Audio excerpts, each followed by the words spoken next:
car je vois bien que la démocratie est en problème avec autant de députés.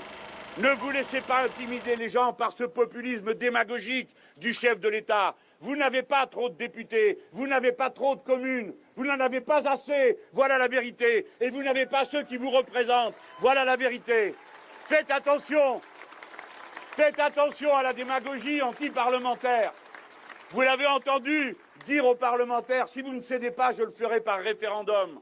Vous l'avez entendu comme moi, c'est une menace qui est faite d'un plébiscite dans les traditions les plus détestables que nous avons connues dans l'histoire de notre patrie. Oui, c'est une menace qui a été faite.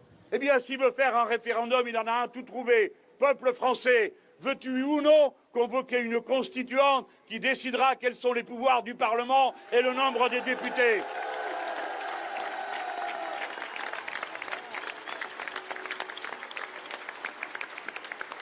Nous sommes convoqués en session extraordinaire et il n'y a pas de limite à cette convocation.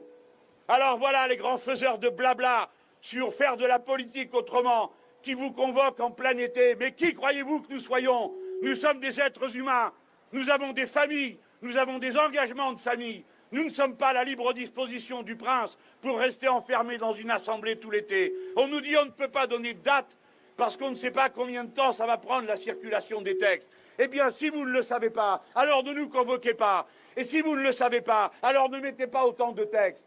Ne cherchez pas des prétextes pareils, car nous savons pourquoi le président de la République fait ça avec son Premier ministre. Il le fait pour que nous soyons sous la pression des gens qui sont dans l'Assemblée et qui tous ont des familles et diront « Mais comment, Madame Autain, Monsieur Corbière, etc. Vous allez nous prendre la tête pendant combien de temps? Vous comprenez, il faut qu'on rentre chez nous. » Et le personnel aussi dira ça. C'est une manière de nous mettre sous contrainte, de nous obliger à nous auto-censurer. Eh bien, je vous préviens, sur le Code du travail, il y a 132 amendements. Ils seront discutés 132 fois par 17 personnes.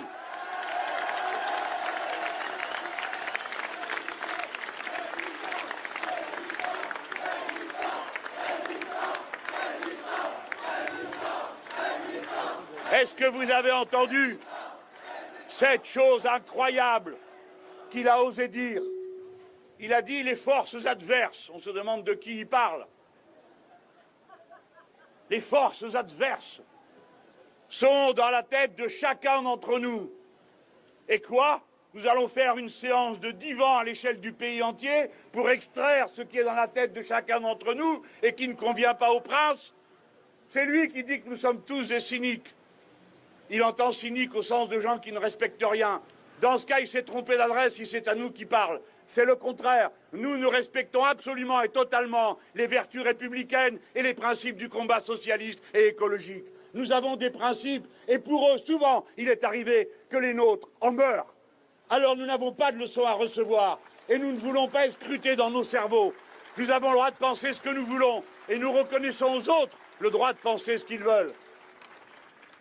Ce n'est pas pour rien que nous avons choisi le symbole de notre présence au pied de la République. Mes amis, on se reverra. J'ai déjà un rendez-vous à vous donner. Le 12 juillet a lieu le vote du texte. Le 12 juillet, nous nous retrouverons dans la rue.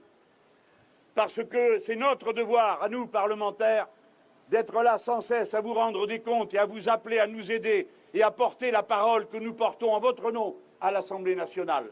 Le 12 juillet, vous avez rendez-vous pour vous autres les Parisiens, ici même, place de la République, et tâchez de venir 10 fois plus nombreux que là.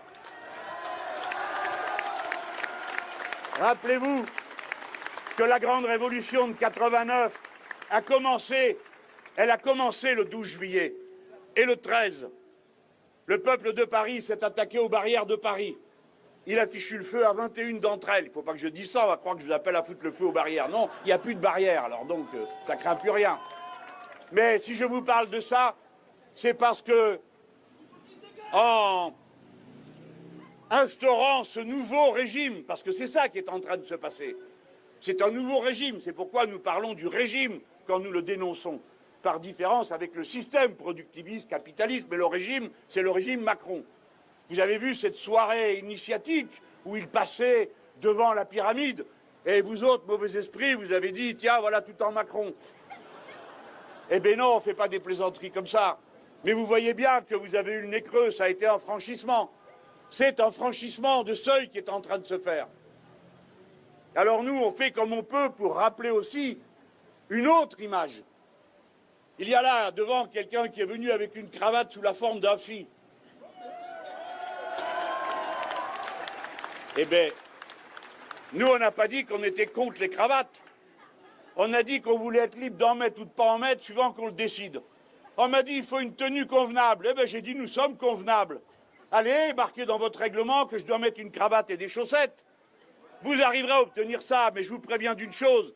Quand vous, dans le règlement, vous allez en passer aux femmes, le code vestimentaire des femmes, ça n'a jamais été qu'une histoire de code vestimentaire. Ça a toujours été beaucoup plus. Alors si vous arrivez à comprendre qu'il est absolument ridicule de vouloir imposer aux femmes un code vestimentaire, vous devez comprendre qu'il en va de même pour les hommes et que d'une façon générale, notre camp n'a jamais accepté les codes vestimentaires que le prince leur a signés. Nous mettons les habits qui nous semblent convenables. J'en profite pour vous rappeler notre passé dans ce domaine. Tiens, l'ami comme cravate, la Clémentine. Ça a commencé avec la première assemblée, les États généraux. Les nôtres n'ont pas voulu mettre la tenue que le roi voulait leur faire porter, qui était un machin tout noir, où on devait voir qu'ils étaient que des sous quelque chose. Ça a continué quand le premier député ouvrier a été élu. C'était le maire de Clamecy, c'est ça? Commentry, pardon. De Commentry. C'était un socialiste. À l'époque, il n'y avait qu'un parti. Et le gars, il est venu avec une blouse. On lui a fait enlever sa blouse.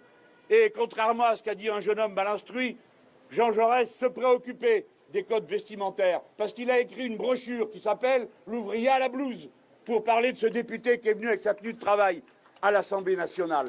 Et un jour, une femme est arrivée en pantalon et les huissiers ont voulu l'arrêter à la porte. Ils lui ont dit « Madame, ici, les femmes ne sont pas en pantalon ». Et vous savez ce qu'elle a fait, la fille? La seule réponse intelligente qu'on pouvait faire, elle lui a dit « Ok, je l'enlève ».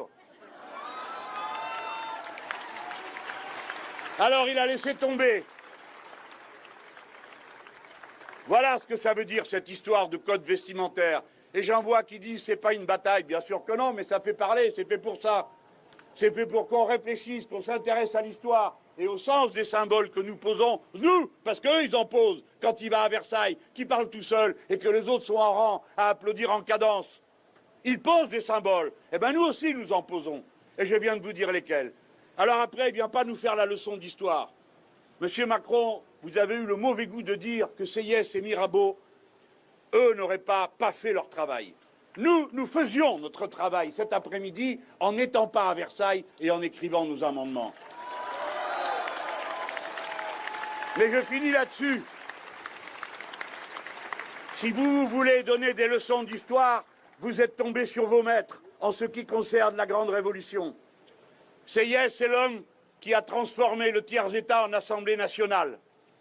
Eh bien, nous sommes le tiers-État et nous sommes à l'Assemblée nationale.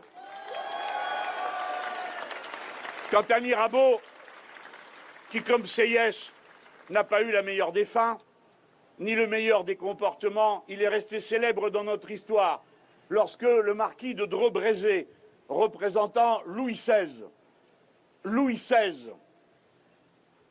leur dit qu'il faut rentrer à la maison. Et alors Mirabeau fait cette réponse magnifique, qui est de dire « Nous sommes ici par la volonté du peuple et nous n'en sortirons que par la force des baïonnettes ». Eh bien, à notre tour, nous nous faisons l'écho. Nous sommes ici par la force de ceux qui n'étaient rien et de rien que nous n'étions. Nous appelons depuis la chanson L'Internationale, nous ne sommes rien, soyons tout.